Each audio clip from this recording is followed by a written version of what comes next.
Continuing.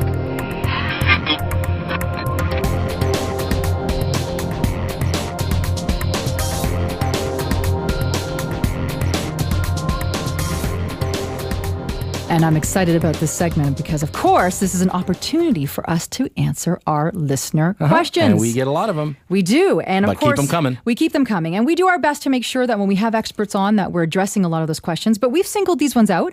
And of course, the first one is quite poignant because we already had Paul Galini on, of course, from Empire Communities. And we talked about the Greenbelt. So Simon, it's basically saying I have a home that's near the Greenbelt. Will I lose my privacy? Well, I mean, and there's a lot of misconception because the Greenbelt legislation, of course, is now 8-9 years old and it's coming up for review next year. Of course, they're not removing the Greenbelt. There's a lot of misconception around that, misinformation, but it's coming up for review. And what that means is in every little region, they're looking at, hey, you know what? We drew a line here 8 years ago.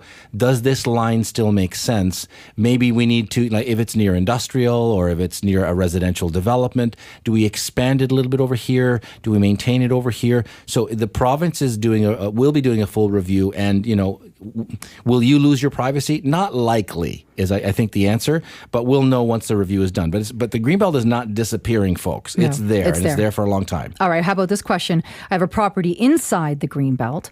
What will happen to my property value? It's the flip side of the same question, I think, is because we've talked to people before, developers especially. We talked to one developer who's got a big parcel of land in an area, and when they created the Greenbelt legislation, the Greenbelt line literally dissected his property in half and, dramatically impacted the value. So I think there's a lot of people waiting and hoping for some kind of a review that would release their land from the Greenbelt segment, which means that it goes from land that you can't do anything on to something valuable. To something extremely valuable, maybe 10 times the value or even 100 times the value. So again, we don't know, we can't predict, but you're going to have to watch the review coming up next year very carefully and keep us posted. We want to hear the stories. Well, and more importantly, we'll keep making sure that we Absolutely. continue to address this and get the latest and greatest information, of course, right? All right, next listener question. It says, I bought a home, had a conditional on financing, of course, waived that condition. The bank sent the appraiser over, of course, to get opinion for their vested interest, of course. Mm-hmm. It came in significantly less than what they had offered to purchase. Yeah, well, we've had these cases happen before. They don't happen often, but in most cases that I've seen, the appraisal was actually wrong. And here's what you got to remember. An appraiser is a human being. They make mistakes too. Some are newer, some are more experienced. And here's the thing. If you've done your homework from the very, very beginning, if you're buying, for example, a detached 4-bedroom home in a particular neighborhood, you know what homes in that neighborhood, or should know what homes in that neighborhood are selling for.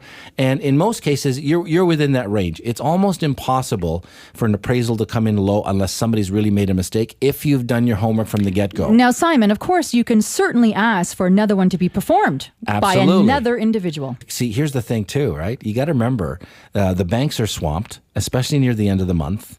They're not going to send the appraisal out at the beginning of the month if the closing is coming up. So they're going to work with the most, the most current closings first and work backwards. So if and when they do send out an appraiser, it's usually a couple of days before closing.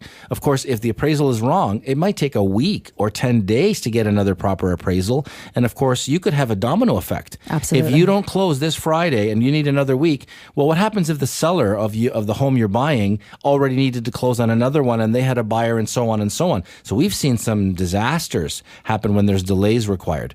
Luckily, in most cases, the lawyers seem to figure it out. They can negotiate, get things done quickly. But yeah, don't be afraid to ask for another opinion of value. What about, Simon, can you ask for a pre-appraisal to be done? I think the best way to protect yourself is when you're working with your agent, when you're drafting the offer, know the market as well as anybody before you put the offer. That's the smart money, says that. Because if you know, hey, there were 3 homes that sold around the corner from mine and they're in the same price range. If the appraisal comes in, see, a lot of people second guess that. Say, oh my God, did I make a mistake? Did I pay too much? But if you know that the comparable sales are what they are, you will know better than anybody else. And when the appraisal comes in $40,000 below, you'll say, you know what, that's wrong. It's just not correct. It's not factual. In fact, here are the comparables. If you want to sound like an insider, call them comps. People in the we call them comps for short. You look at the comps, you look at the comparable sales, they will it's black and white. Yeah, they don't lie. Really straightforward. Yeah. And the next one is asking, is it a good time to buy a cottage? So Simon, what's your thoughts? Well, I think it's kind of cliche. We're coming into the fall market. I would think that it's a good time to buy because this is the time that maybe some people are thinking, well, winter's coming up and most cottagers, I assume, or some anyways, are not going to use it during the winter. Hey, we've enjoyed the summer. Let's get rid of it. Maybe you can find a bargain.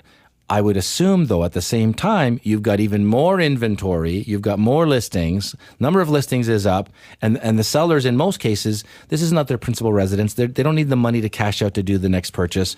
They're not as motivated as they might be in hotter markets. So you have a lot of listings, a lot of which are overpriced. You got to negotiate hard. You got to be patient. Maybe. And there's Am I wrong? No, you're not wrong. There's actually a lot of variables that are involved. Don't sound so surprised. No, listen, you really stated it poignantly. At the end of the day, it's a cottage. It's not a principal residence for most. So you have to realize that.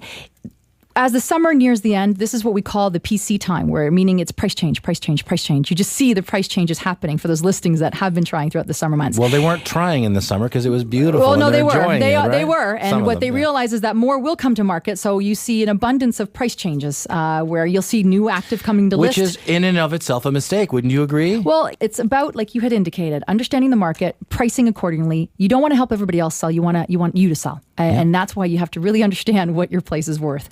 So that's a whole other answer. But is it a good time to buy a cottage?